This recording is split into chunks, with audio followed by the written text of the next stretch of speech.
Minister that the following pending issues of Karnataka has to be considered addressing the same. I request the Honorable Minister to issue a direction to the CWC to take up the appraisals of the DPR and accord necessary clearances to the Kannada project which is pending, which ensures that the constructions of the balancing reservoir across the Kaveri River in a effective legality. Since we are fighting since long time, it will help both the states. It is not only helping Karnataka, it will help Tamil Nadu, Kerala and Karnataka also. So I would like to see that already in the last year we could have an excess of water going to the sea. We want to stop it, we want to store it, and we want to help Tamil Nadu in that region. And we are going to generate about 400 megawatt of power and meet the drinking water for Bangalore, which is the need of the hour. Government of India in its Union Budget in 2023 and 24 had announced a grant of 5,300 crores for the upper Bhadra projects for providing irrigation to the central Karnataka drought-prone area. And earlier my Chief Minister also, Mr. Bommai also had included that in this budget. But still not even a single rupee has been released.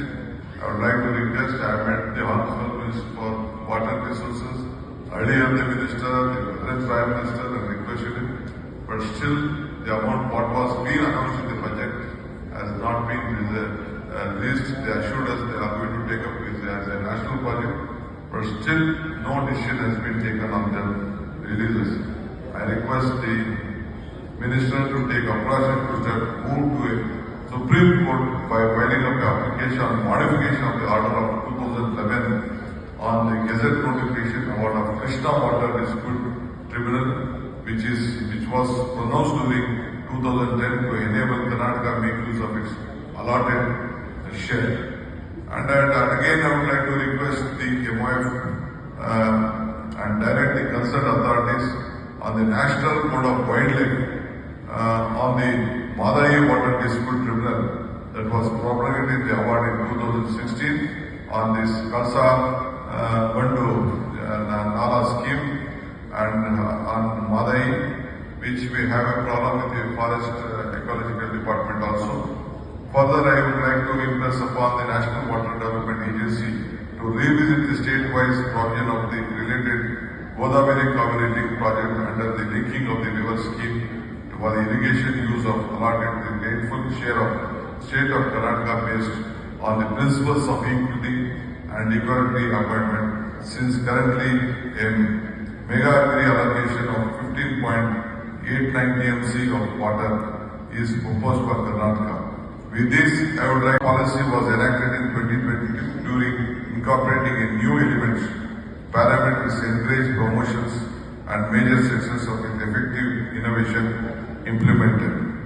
So in order to facilitate the water scarcity and optional utilization of the country water resources for health, food and energy, environment and social purpose, the following will have to be added. So we need to amend of existing legislation or formulating a new legislation covering a water sector. Currently, 29 different legislation including 14 central acts and 15 state level acts has to be addressed effectively as per this sector.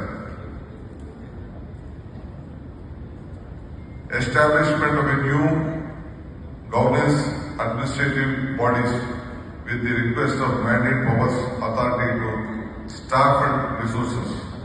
Restructuring the reorganization of the government departments, agencies along with the corresponding institutional arrangements of the capacity of including development of adoption of a new standard operating procedures in the terms of approaches, methodologies, technical management aspects, foods, tools and practices. With the adoption of the WRM approach towards the managing the water assets and its institution, the country, the focus of the policy makers and practice in the water resources, dominant need to move for the water infrastructure development in the water resources. So, with lot of issues to check the illegal withdrawal of water from the irrigation of drinking water was Karnataka Irrigation Act 1965 was amended in the last August in 2024. The prevalent illegal tapping of water to ensure water reaches to the end user.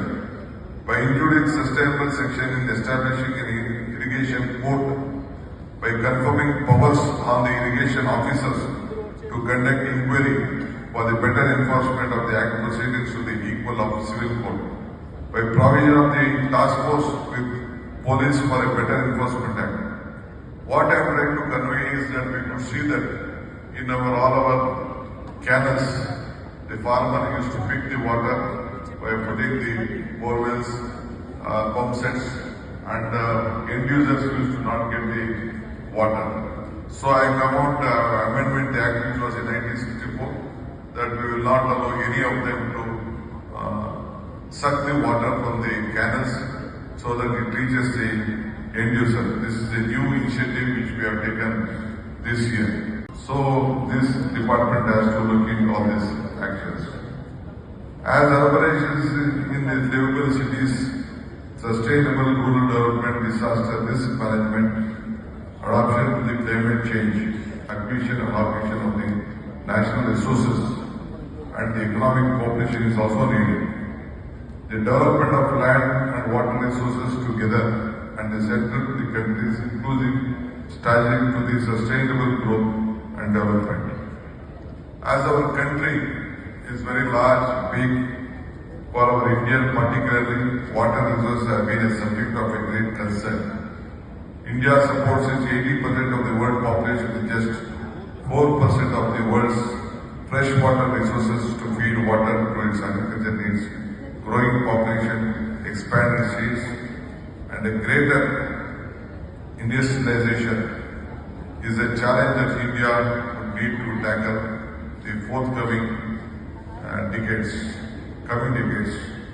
As per the available information, storage capacity is about 253 billion cubic meters has been created in the country so far. For India is a progress sustainable, it needs to strengthen its water resources. Experts indicate that a strong correlation exists between the storage and capacity of the country and its GDP. To derive from the per capita water storage figures, I wish to make the use of the August occasion to share some of the reforms of Karnataka that undertaken